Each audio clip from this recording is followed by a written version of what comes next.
we go.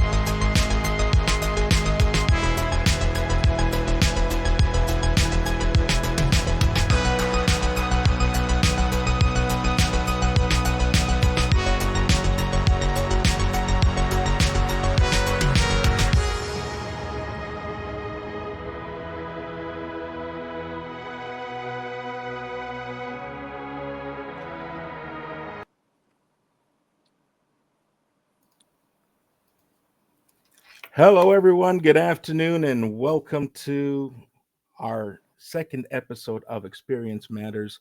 My special guest today, for those of you who don't know, Roy Kowarski is been kind enough to join me and my journey here on LinkedIn, and I'm super excited to have the next hour and enjoy what is going to be a great conversation. Roy, welcome to Experience Matters. Thank you for joining. Why don't you introduce yourself, share with the community who you are, what you do, and what problems you solve. Thank you so much, America. First of all, I'm really honored and privileged to be invited as a guest to your podcast. Um, so my name is Roy Kowarski. I'm based in Sydney, Australia. I have a company called Out There Branding. And strangely enough, that word out there branding was suggested to me some years ago, many years ago. And I actually didn't like the wording when it started. But it kind of says pretty much what I do is I'm out there branding. And my business revolves around branding and marketing, but it actually goes to the core of assisting companies to be seen, heard, and remembered. And what does that mean? It means that having worked with Fortune 500 companies like Mastercard, Google, YouTube, LinkedIn, Canva, TikTok, Coca-Cola, Pepsi, Unilever, for the last 8 to 10 years has empowered and enabled me to assist small and medium-sized companies with their branding and marketing. And that's my ideal clients are small and medium-sized companies. So what do I solve? Um, Probably the single most heard comment that I have from customers and or potential new customers is the following. We have the most incredible products and services, but our biggest challenge is getting conversations going with our dream clients. That's it. That's what people struggle with. So that's who I am. That's what I do. And that's what I solve is I solve challenges that companies are faced with two aspects, brand awareness and visibility. Well, my friend, you and we speak very similar languages, and I resonate with awareness and advocacy, visibility. It's what makes my brand unique as well. My name's Americo Da Costa. I founded a business called Journey Logic, and essentially, I am here to also help professionals, business owners uh, build and create brand awareness. We want to be able to help those businesses create um, powerful brand identities. And you're absolutely right. A lot of businesses and professionals struggle to create awareness. Now, before we get started with this conversation and started our deep dive, let's um, let's welcome everyone who's on live. Tell us where you're joining us from. We'd love to hear from you. I know some have already joined. Kendra, welcome to the show out in Wyoming. Our very own Meryl Cass, who is a tremendous advocate of our both our communities, and not just both our communities, but a multitude of communities. Thank you for joining. So back to awareness.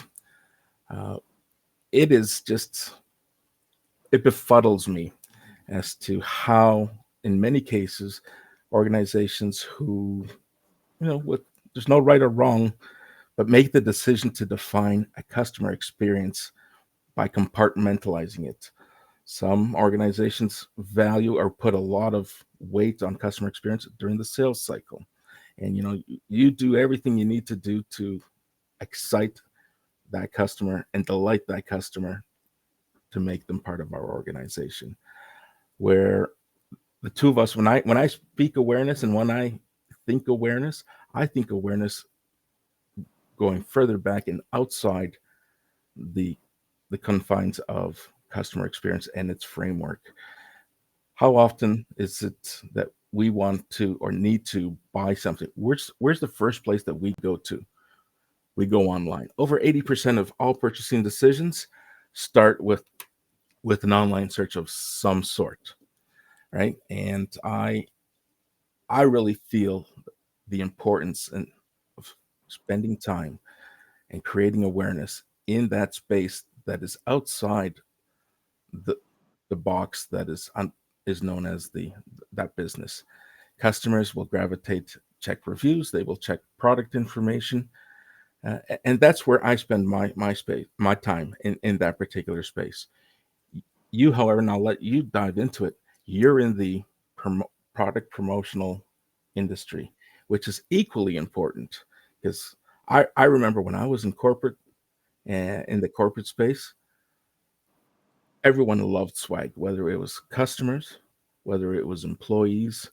It just resonated, and there was a level of pride when you received some kind of promotional gift as an employee or as a customer, and it really harnesses that relationship and creates that brand awareness. I'm going to pause here and let you jump in for a second. Thanks so much. Well, this whole aspect of customer experience, it goes back to the right at the beginning. And I'm just going to share, the way that I do it, um, because it'll just give you a little bit of an insight as to the mechanics of behind the scenes what takes place. So the first starting point, that I have ever taken for customer experience is to get my team together, particularly my team leader who is based in the Philippines. She's been with me for 8 years now, full time. Um, and so she needs to be an integral part of this process. So some years ago, at the beginning of the year, I sat with the team and I said to them, we have to create a customer experience right from the beginning.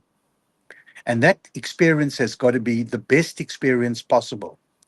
Since that time, we've changed the terminology that we use. We don't want the best experience possible for our customers. And we don't want first class customer experience. We want world class customer experience. So we talk about it to start. I shared with them that you cannot give world class customer experience without understanding and listening to where your customers are struggling. And I've created a set of slides. If anyone wants access to it, please let me know. Where it's the 10 tips of customer experience. So the starting point is when a new customer reaches out to you, that's the starting point. Number one, be accessible. Answer your phone. I got to tell you that in Australia, if I make 20 phone calls to 20 business people, 18 of them don't take that call and they go to voicemail and I got to leave a message for them. My phone, if you call me, I take any calls. I take any calls day and night. The only time I don't take calls is when my phone is on silent when I'm sleeping in the evening. That's the only time it's off. If somebody calls me and I'm another call, you can be assured that 3 minutes after I've finished the call, I'll call them back. And sometimes the calls are absolute garbage. And I just say, thank you so much, I'm out here. But I take the calls. So accessibility is the first thing. The second aspect of customer service is how you engage with your customer at the first touch point. And the first touch point is to hear what they're saying. We are so attuned in our lives to telling people things instead of listening to what they want us to be able to respond with. So when somebody calls me, I don't start telling them, oh, I can do this, I can do this, I can do this. Because until I know what their challenge is, I can't really do anything. Well, I can do lots of things, but I'm not going to do anything. The first thing for me is to listen to what it is that they're asking me. So that's the second. Then, probably the single most important aspect of customer service or experience for me is the following: don't judge me on when things are going well. Don't judge me when you ask me to do something and I deliver it on time and everyone's happy and our hearts are full, and that's fantastic. Judge me when there's an obstacle. Judge me when there's a challenge. Judge me when something goes wrong. How do I respond to that? And I'm going to tell you a story that actually happened when I first arrived in Australia, which is 16 years ago, and I started this business. Um, I was doing some work for a racing car team, Supercars, which is probably the single most watched sport in Australia, and I was a sponsor to one of the big teams. Actually, Pepsi Max was the major sponsor, and they ordered some fabric prints for some aluminium frames that they had in the pit garage. They gave me the sizes. I manufactured it to their size and I delivered it to them. When I was on my way back home to my office, I should say, I got a phone call. They said to me, these prints don't fit. So I turned around and I went back, and yes, they didn't fit. The measurements that they'd given me were the wrong measurements. Now, here's my point: I followed their instructions of their measurements. They gave me the wrong measurements. So now here's the first lesson for customer experience. I never pointed out to them that it was their mistake. I never apportioned the blame to them. I said, if this has happened, that the incorrect measurements have been given to us, what can we do to solve this? So instead of sitting and brewing on the problem, which is not going to go away, I shifted the thought process to the solution. And that's something that a lot of companies don't do.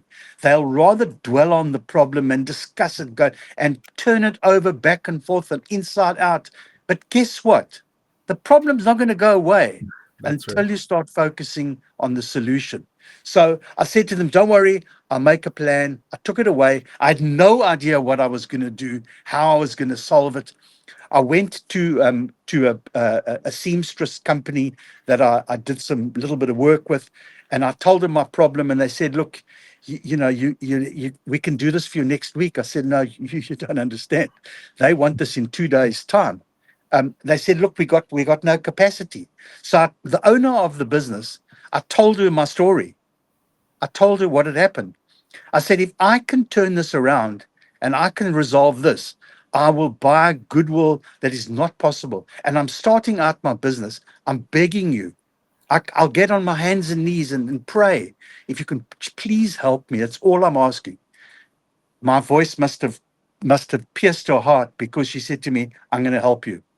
And 24 hours later, I delivered the prints back to the racing team, and they fitted in, and they were over the moon.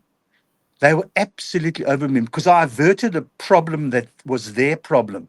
But I took ownership of Right. it and I made sure that I solved it. And they introduced me to all their sponsors from that day on. And the rest is history. That's fantastic. It's a great story, and it's what separates. We talk about differentiation, but you've given us a prime example, a real life example of what differentiated you. You could have, to your point, easily pointed out, "Hey, this isn't my mistake. This isn't my problem. It's going to cost you next what, however extra to rectify this." You accepted it for what it was, and but you touched on something earlier before you jumped into the conversation, into the story, listening. And you're absolutely right. How often do we try, or we see for ourselves, and we witness as customers and with organizations that we've worked with? how many times customer experience is defined and created so that the customer conforms to what the business wants, and we lose sight of the fact that a good, seamless, and delightful experience is not about getting a customer to conform to your culture, to your processes. It's about creating a culture that is conducive to what the needs of that customer is. And you exemplified that. So kudos to you. And I'm sure that you have many uh, testimonials and customers who resonate. I've been following you for, I'm going to say, a short period of time. You've been on LinkedIn for quite some time, but in the short period of time that you and I have connected, I can totally see and appreciate the value that out there branding brings to its customers, and your genuine and authentic um, appreciation for getting things right, regardless of who is at the center of some friction or some pain point. Yeah, you kind of brush that all aside, and you focus on the solution. You focus on making things right, and don't squabble about it. So I commend you for that, and that's probably part of your secret recipe and secret sauce that keeps you well known, well recognized, and well respected in the community that you serve. Yeah, thank you. To be honest with you, you're only as good as your last job. I'm going to repeat that. You're only as good as your last job. Whatever that you've done in the past can be wiped out in one job when you don't do what you say you're going to do. So one of the things that is very, very close to my heart um, is this saying that I use: no news is manageable. Bad news is manageable. No news is unmanageable. Bad news we can manage. No news is unmanageable. Now here's the point. When you discover that there's a challenge or there's a problem in an interaction or transaction, if you don't share that with your customer timeously, you're not giving them any opportunity to work out what their plan B could be, or what our plan B could be, and or what alternatives they've got. If you keep them in the dark, it's like closing somebody in a dark room and then saying to them, find the picture on the wall. Complete different process. So I've learned through the years, if I see a potential problem, I get out of the customer, I say, hey, Americo, I just want to flag something that could be a problem. I don't say it is, but I want to flag it right now. We've had this particular shipment coming from China. I've got the tracking number. Everything's going according to plan, but I just want to flag that we're in the hands of the courier gods. Now, I know that we had a tight deadline here, but let's talk about some possibilities um, that could arise if this doesn't arrive on time. Now, I'm pretty sure it's going to arrive on time. I don't tell them that I'm pretty sure it's going to arrive on time. But here's what I've done is I've put the process of an obstacle in their heads. Now they're going to be thinking about it. And while I've got them thinking about it, I've started the process of sharing the bad news. Does that make sense? Absolutely. Because now what I've done is I can call them the next day and say, look, I've checked, it seems to have left Hong Kong. But just in case, what are we going to do? Let's talk through the possibilities that could arise. So now we're having a conversation about something that hasn't actually happened. But guess what? The You're being expectation proactive. that Yeah, the expectation that it may not arrive on time is clear to all. And there's the underlying message is we've cleared the way to look for possibilities rather than me keeping quiet. And the day before I say, can you believe it? The couriers, and then I start, then they are powerless to find an alternative solution. And that's just you and the years of experience that you bring, that to understand your landscape, understand your ecosystem. There are going to be elements that are outside of your control that you won't be able to rectify, but having that level of transparency and creating, should I say, awareness and preparation with that customer. It may not happen, it may ship Yep. on time, and it may not be, an issue. But the fact that you didn't wait, you were proactive, you started having the conversations, and you planted that seed in preparation so that should should something have arisen, that customer knew that you had their back, that you were fully prepared and aware that this was going to happen, and you And it kept wouldn't them. come, and it wouldn't have come as a big surprise to them. Absolutely. And that all makes up part of that customer experience genetic formula. It's the small things. It doesn't have to be complex. It doesn't have to be, rocket science. Sometimes it's the smallest gestures, the smallest um, conversations that may not mean anything to you, but it means the world to a customer. And it's those moments of truth when things are good, bad, or indifferent that the customer will remember and advocate for you. You know what? Reach out to Roy. He's going to take care of you. Uh, he helped me along my entire, you know, order process, and he's on top of things. He knows. Give him a show, and that level of trust is earned, and it isn't something you just turn on and say, "Hey, come on over, trust me." That you earn that, and your customers will advocate for you when you execute it properly and consistently. I know, and maybe we can make this a segue when it comes to customers and the treatment that they get. I'm a big believer. It doesn't matter how much revenue a customer drives. Every customer should be treated with the same level of respect, because that customer with that small ticket item is that foot in the door, and as they grow and as their business scales, you you take care of them during the infancy of their business. They will keep you in and at your table throughout their growing and their development, and you will grow with them and the orders will grow. The minute you start treating a small ticket item differently, listen, it's a recipe for disaster. I've seen it in financial services. I've been in the insurance industry, and I know it. I've seen it uh, as a sales rep. I've seen it in leadership. Just customers being just shunned away. That's just a $300 policy. That's a $10 commission. Not worth my time.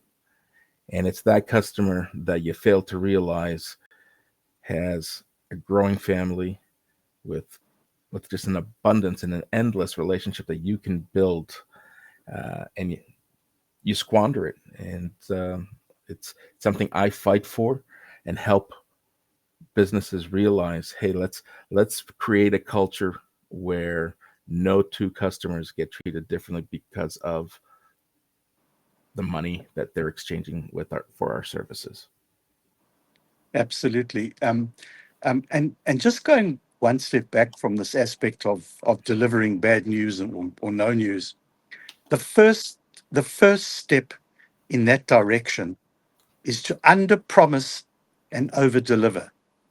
So don't promise something that is not achievable. Now I have made a principle in my business that I use the word no whenever I find it appropriate.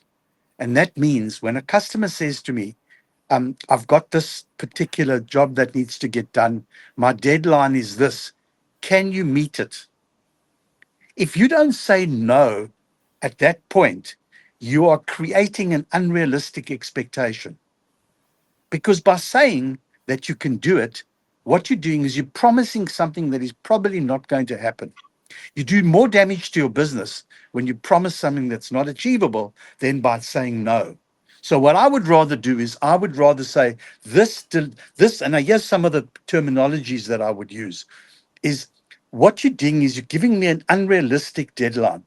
What I can tell you is I'll do my best to achieve it, but I want you to know that it's very unrealistic.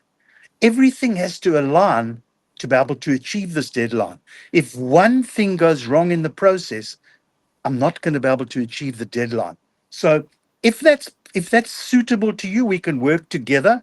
There's the next thing. We can work together to make this happen, but I want you to be aware of the challenges that we could and may have because the deadline is so tight. Can you see how I've worded this? And I've brought them in to the process so that they part Absolutely. of the process with me, that it's unrealistic and we'll do our best to achieve it, but be mindful of that. Does that make sense? That makes absolute sense. And in fact, I see you doing this in a variety of ways. And if we look at our presence on LinkedIn, you do something that many many of us one day want to master or get better at: the art of not selling.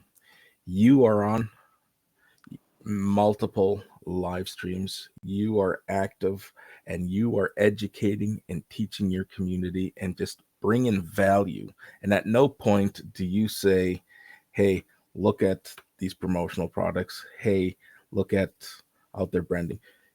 Your style and your approach, which is recognized by many as being successful, just have that giving mindset, and people will follow you. People will gravitate to you, and you you build awareness on this platform. And you've lured me in. I'm a believer. I'm I'm a follower, and I advocate for you and support. And I'm not gonna lie, and learn as I go along, following your content. But absolutely, I totally understand what you're saying, and I appreciate your persona and how you present yourself on LinkedIn. Thank you so much. And some of the things that I wanted to just throw into the mix as well. And Yes, strangely please go enough, ahead. these are things that are in this little document that I created, which is the 10 tips of customer experience. Um, so I'm just going to share some of them with, because I think these are all important things. Yes, Here's the let's next discuss. thing. Yeah. Walk in your customer's shoes. Imagine you are walking in the shoes of your customer. What is going through their mind? Um, are they confident that you're going to be able to achieve what you say you can? The minute you start putting yourself in your customer's shoes, you start realizing that they have concerns. And what it is for us is, and this is where the customer experience comes in, is we want to answer those concerns. And the only way that you can answer the concerns is to be walking in your customer's shoes and realizing the concerns that they do have. The next one is the customer relationship is built over the long haul. So a relationship with a customer is a marathon. It's not a sprint. You can't jump into a new business relationship with a customer and think that you can take it from zero to hero in that 100-meter sprint. This is a 25, 42 kilometer or miles, whatever I think you use miles in the US. This is a 42-mile marathon. This is not a 100-meter sprint. So that's the other thing that I just wanted to share is build the relationship, because every step of the customer experience journey is a piece of the puzzle. When you've completed the puzzle, what you want is you want a customer so happy and so loyal that they will advocate for you every step of the way. And I got to tell you this, you will not believe how many referrals I get. And I'm not sure if you've heard of the terminology, but different tier referrals. So in the BNI context, a first tier referral is I do some work for Americo and he recommends me to Kendra. That's a first tier. A second tier is when Kendra refers me to Lene. And a third is so it goes on. I have got multiple 7-tier referrals. And how does this equate to customer experience? If you create the right environment for this experience for your customers, then they will be the advocates and the loyal um, referral partners for you going forward. I hope that makes sense. Absolutely. And if I can backpedal, because it resonates with me, and I spend a lot of time walking in the customer's shoes. I can't stress enough that the value that brings, but I also want to stress the importance of mapping your customer's journey should not be a transactional task where you do it once and you shelve it because you figured it all out. Customer needs evolve over time, and it's important to have a regular cadence to visit and walk in the customer's shoes and do so across the channels that you serve. Because a customer that buys online may have a different flow, a different experience, and a different sentiment than someone who may walk in and sit down with you face to face. So it's important to not only walk in your customer's shoes, but walk in those shoes frequently. Have your finger on the pulse because things change, things evolve. And to do it once and say, "Hey, we did it, we have it figured out," you're doing a disservice to your business. Absolutely. And just to amplify that, um, just going above and beyond and going that extra mile makes all the difference. And here's the punchline that I wanted to just throw in is when you bring this customer experience value to your customer, price does not become an issue anymore. Let me repeat that. When you bring the value of your customer experience to the customer, price does not become a consideration anymore. I have got many customers that don't question, and I'm not a rip-off artist. I don't charge unrealistic prices, but I'm not the cheapest, and I don't profess to ever be the cheapest. But here's the important thing. Mastercard have said to me multiple times, the reason that we deal with you is because you provide value to us. And so therefore, and they didn't say this, but it's intended. Therefore, the price doesn't come into the equation. And I'll give you an example. Is I do a whole lot of work for the Australian Tennis Open for Mastercard. They're one of the major sponsors. Um, every year I have this conversation with them. They get these little printed napkins for their VIP events and functions. And every year they order, let's say, 2,000 of these napkins. And every year I say to them, remember last year you ran out of napkins? I think you should order an extra 1,000 or 2,000. And I frame it like this. The cost of these extra napkins, even if you throw them away, it's a couple of $100. It's not a lot of money. And guess what? You won't have a problem. But if I can then amplify, Mhm. every year I have the same problem. They call me and they say to me, we've run out of napkins. And instead of every year, you can't believe it, every single year. And guess what?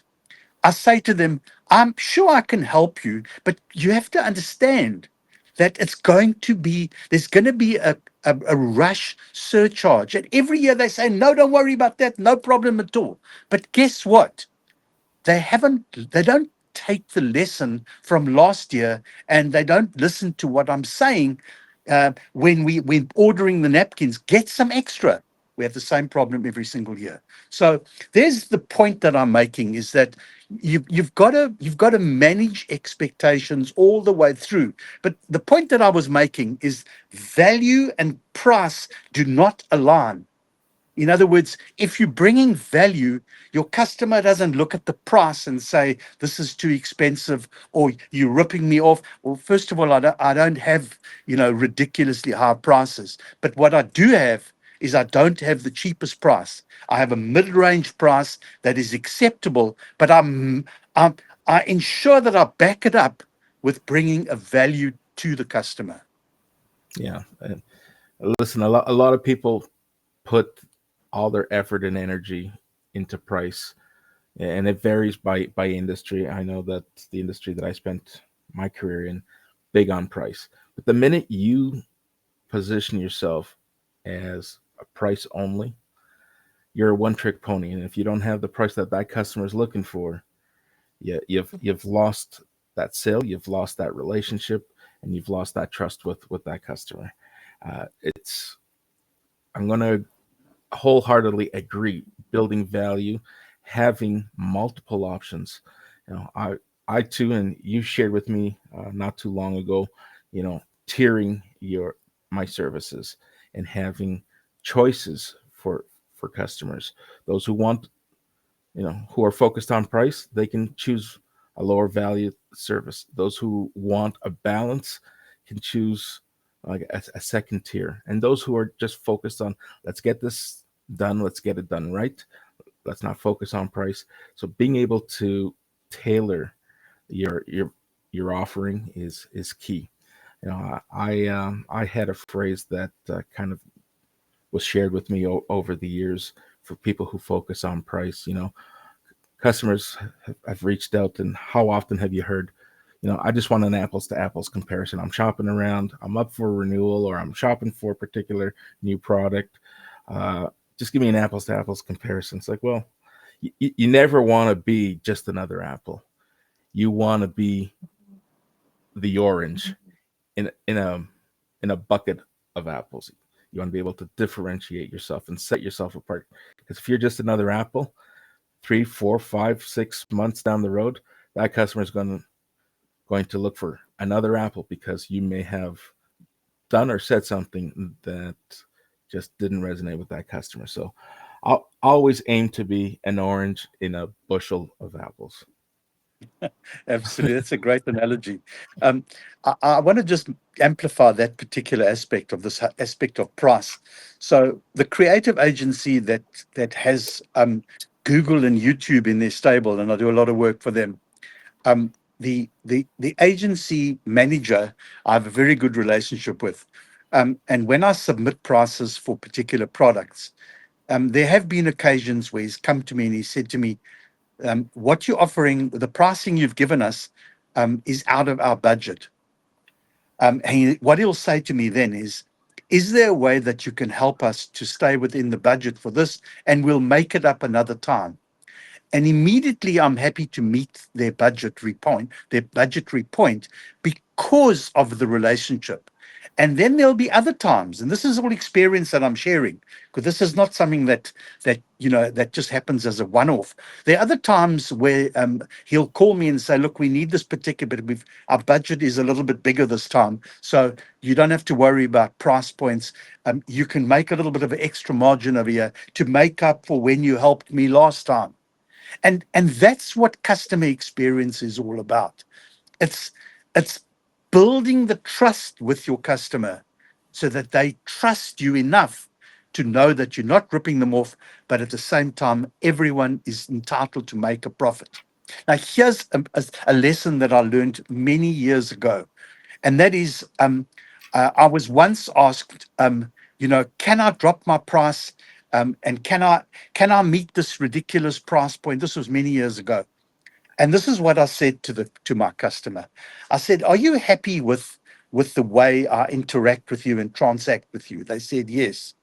I said, "Do you find other suppliers that are as pliable and flexible and accommodating as me?" They said no.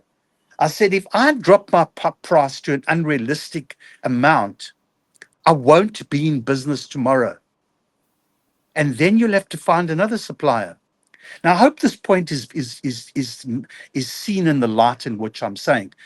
If we are always price driven, We are making minimal margins, which means that the chances of us being in business tomorrow is very minimal. And if I'm not in business tomorrow, that means that I can't service all those customers that are happy with what I'm doing and bringing specific value. Does that make sense?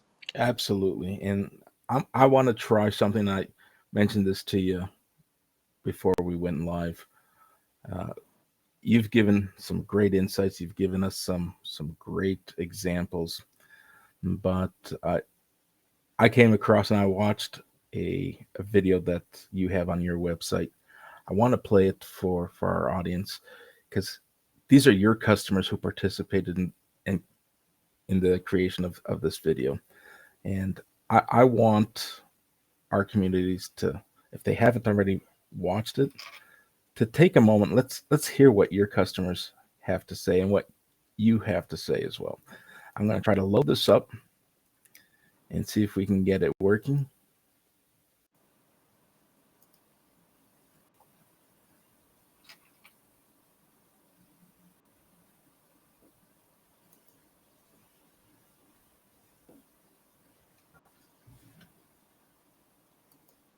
I started using Out There Branding as my preferred supplier. Is it me or is it lagging? It looks like it's lagging. All right. So we're going to end it.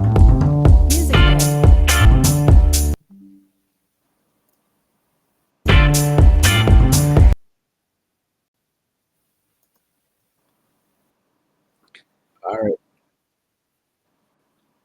Not everything works in life. We tried it and it didn't We work. tried. So, but it was a great testimonial and a great, a lot of sentiment that supported exactly what you were sharing. And this, for me, it could be the kickoff to what I believe is my next purchase: a new laptop that gives me better, a better and faster speed, so that I can have all these tabs open and stream and avoid that lag.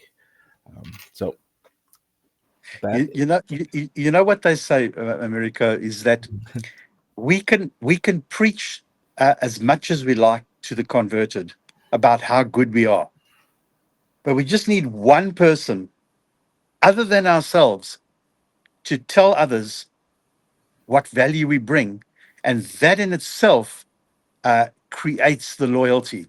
People that stand on a soapbox and say, I do this, I can do this, I can do that. They're not the deliverable people. They're the ones that are telling you how good they are. But when somebody else says, I've experienced what this guy says he's going to do, that's far more powerful. Yeah. Yeah, absolutely.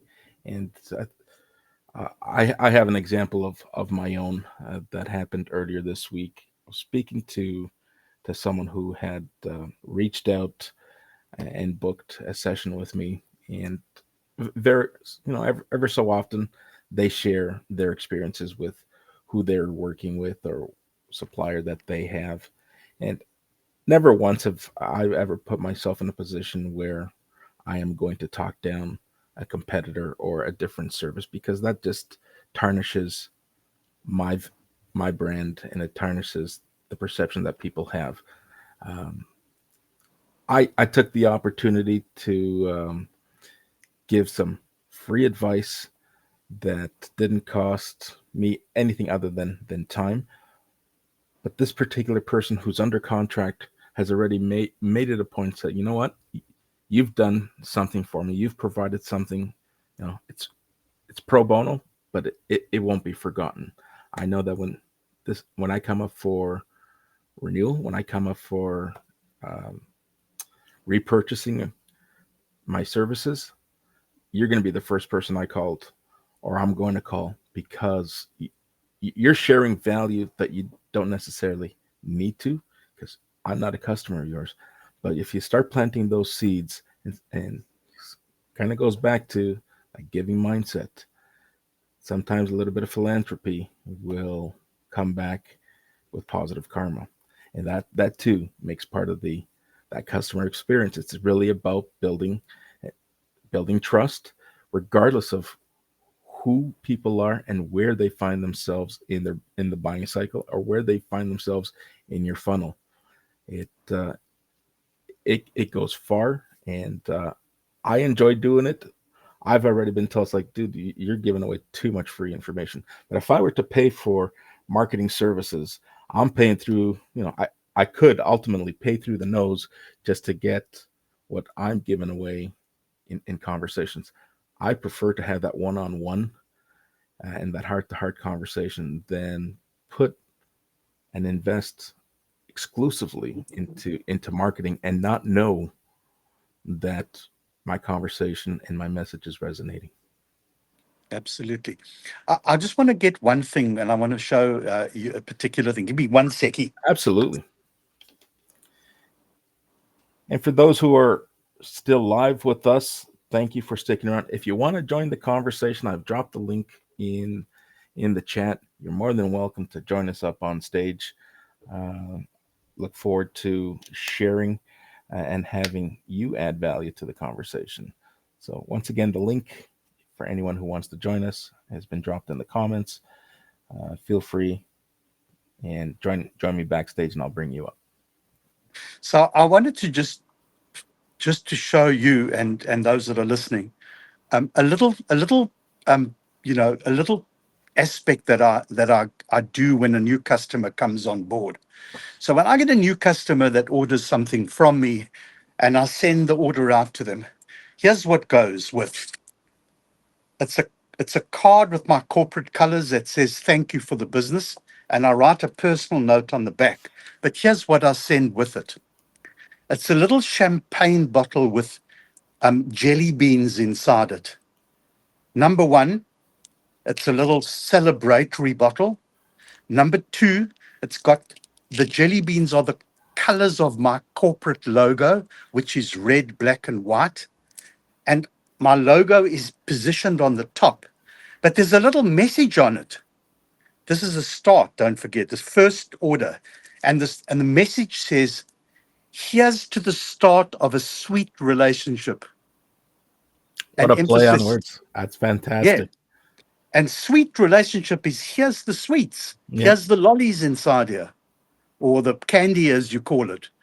So that's this over here is the first touch point that the customer has when they open the box with their order. They open the box, and this is lying on the top.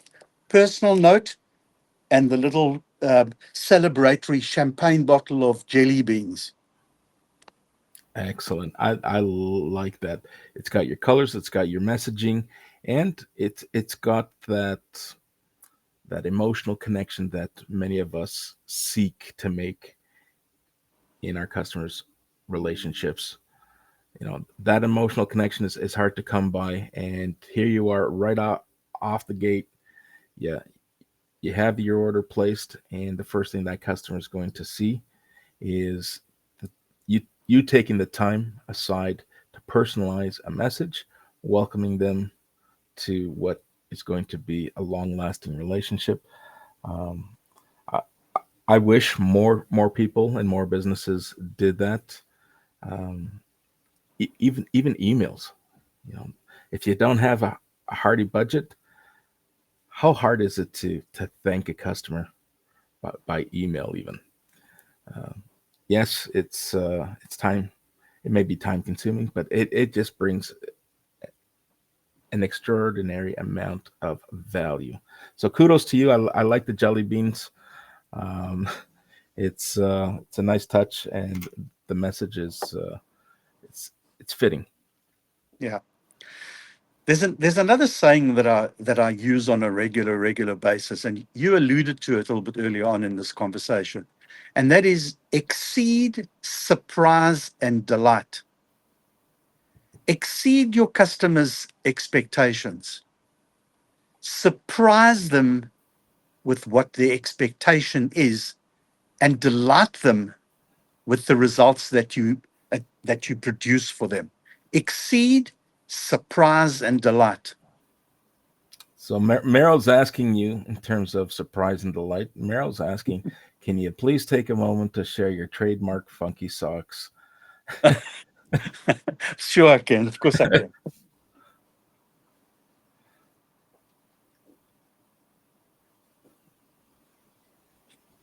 So, here are some of them. This one I did for Ilya Francis. This is another one that I did. And here's another pair. But I might just take this opportunity to explain why these products are so important in the customer experience. So this just looks like a pair of funky socks. Really cool. It's got lovely colors. It's got a puzzle. And on the base of the foot is the company logo. Now, here's how this works, because this is not just a promotional product. This is a tool to achieve an outcome. And here's the strategy. So take the one sock, I put this in an envelope with a note, and I send this to Americo. And I say, Americo, I wonder when it'll be convenient for me to bring the other sock that we can pair up. Now, I there's love the it. strategy. I There's the love it. strategy. So here's the socks. Here's the one that you receive. Here's the one I've got. Now, let me first of all say, I've used the strategy for the last 8 odd years. I've never, ever, ever, and I'm going to say that again, I've never, ever, ever had one person ever say to me, I don't want the other sock. Never.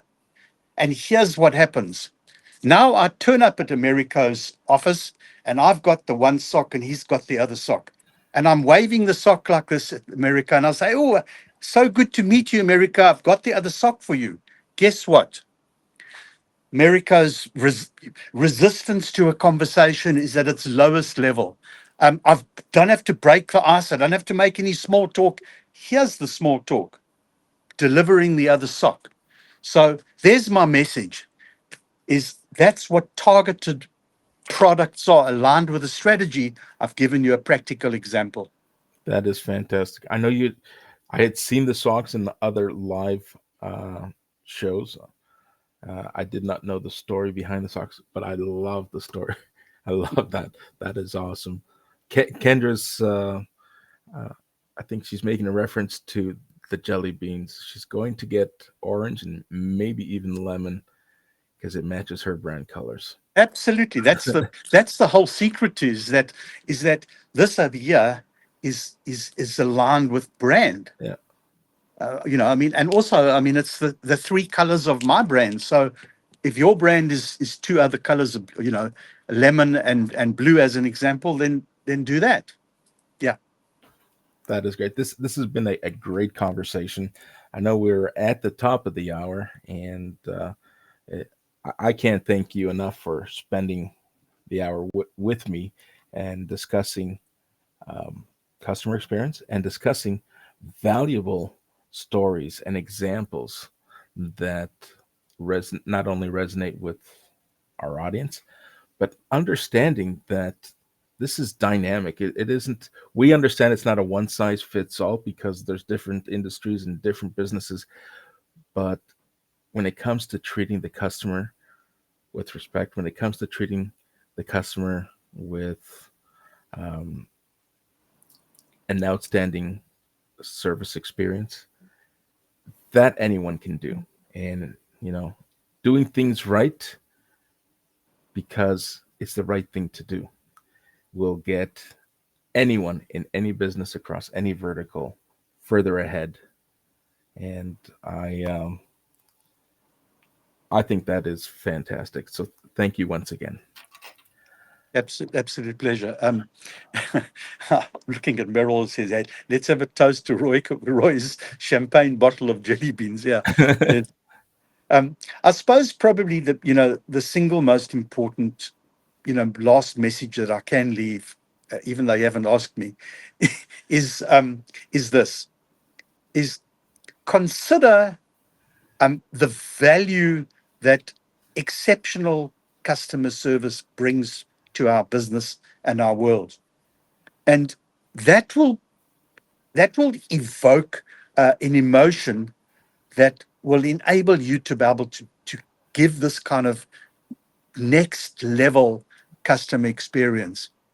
Because when a customer's happy, when a customer's heart is full, and you've heard me say this before, Absolutely. when a customer's happy, happy, happy, and their heart is full, and they feel that you've just done such an incredible job for them, you have their loyalty. And here's probably the most important thing, because we all need testimonials and referrals, is when that customer's heart is at its fullest and feeling the most gratitude, that's the time to ask them for a recommendation or a review. Yeah, Yeah, that's a good time. absolutely. So that was going to be the question. Any last bits of advice or any takeaways? So you did answer the question, despite me asking. So thanks for reading my mind. Uh, that is great. Listen, I totally agree. When it comes to those moments of truth, and even if they're not solicited, when a customer feels compelled to leave you a review or a recommendation, it's important that we also circle back and show some kind of gratitude and appreciation. So often I see on public review sites reviews being left, good, bad, and sometimes ugly, but no one really stepping up to the plate and thanking them. A customer, especially with a bad review, and you said it, customers will judge you during those moments of truth. When things are going fine and you're delivering on budget, on time, as expected, no one bats an eyelash. It's when things falter, that's when you need to step up and show what you're capable of doing to continue to keep and earn that trust and respect between yourself and that customer. And I see people shying away from it and not responding. And very often when I have conversations with business leaders, like, well, you know what, it's just someone blowing steam. It's an outlier. It doesn't typically happen. Though, but it's those people, it's those outliers. They are the voice of the many that just chose not to say anything and let your business fail. People who invest time in leaving even that negative review, they're investing time in your business development. They're doing it, like it or hate it, but they're doing it out of care and compassion because they want you to rectify the wrong, and they want you to know that they took time to let you know. And many times, Absolutely. right? And many times I've gone back and changed reviews because that organization took the time. They stepped it up, they rectified it, and I said, you know what? This deserves a retraction because they did exactly what they were supposed to do. I wanted to just amplify what you've just said, and I'm going to. This is what I call a lost special tip that I learned some years ago, and that is when you've delivered, when you've exceeded, surprised, and delighted your customer. There's a very important question that most of us don't ask, and here's the question. So let's assume that I've just, you know, did a delivery to you, America, of a particular set of merchandise, and you were happy. You felt as though I'd gone over and above. Here's a very good question to ask. So, America, if you're happy with everything that I've done, can you refer me to 3 other people and companies that you think I can deliver the same level of service to? People never ask this. Yep. And it's so important. This is a real special tip. This is a real live tip. Don't underestimate asking someone to introduce you to somebody else when their hearts are full. Very good time to ask that question. Right. And you said the 2 words, refer and introduce. So it doesn't necessarily need to be a referral for business, just that introduction, and let those introductions nurture and have those seeds planted and evolve and build those relationships to one day becoming customers. Great advice. I totally agree. You don't get what you don't ask for, right? And that's when you earn the right to ask, then don't be afraid to do so. So we're at the top of the hour. I'd love for you to share with our audience and anyone who's going to be watching us on replay, how can this community and those listening get a hold of you, reach out to you? I've put up a QR code that will drive our viewers to your LinkedIn profile, but there's other ways that you may want to share. Well, thank you. Well, I'm a pretty serial LinkedIn user. I'm creating content on a regular basis. I'm very mindful of what you said earlier, that I don't use LinkedIn as a sales platform. I suppose probably the one thing that I should be doing is asking more, which I don't do. In other words, this is how you can help me. But the reality is, because my nature is a giving nature, I feel awkward asking people, "Can you help me with this? Can you help me with that?" But here's what my important key word for 2025 is, and that's the word collaboration. And I've had a session with Kendra, and I will be having another one with her, because what I'm planned to do in 2020, and I have started already, and that is to seek out new strategic alliance partners to collaborate with to our mutual benefit. And mutual benefit is not that I've got something to sell to you that will help you in your business. That's not mutually beneficial. Mutually beneficial is I can help you with this and you can help me with that. And if both of us are going to be able to assist each other, that's mutually beneficial. And the way that I do it is I lead with, what can I do to help you, rather than this is what you can do to help me. So you can find me on LinkedIn in my personal capacity, and I have a company a company LinkedIn profile under Out There Branding. I'm closing in on 3,000 followers. I've got about 100 to go to get to 3,000. So if you're not following Out There Branding, I would absolutely invite you to follow it. You won't find salesy content. What you will find is branding and marketing insights and tips that I've accumulated through the years of working with Fortune 500 companies and small to medium-sized companies. So that's my last word, and I'm sticking to it. Fantastic. So, closing remarks, share with the rest of the world when you go live on the beach. Love your beach videos, and then we'll close it. We'll close it and call it a day. Well, thank you. So every Saturday, I go down to Bondi Beach and I do a beach video. I've been doing that for quite some years now, and to be honest with you, it's never ceased to amaze me how many times people will stop me in the basement of a building, waiting at the elevator to get into to go up to the 17th floor, and they'll say to me, "Aren't you the guy that does the beach videos on the weekend?" So yeah, consistency, consistency, consistency. Fantastic. All right, folks.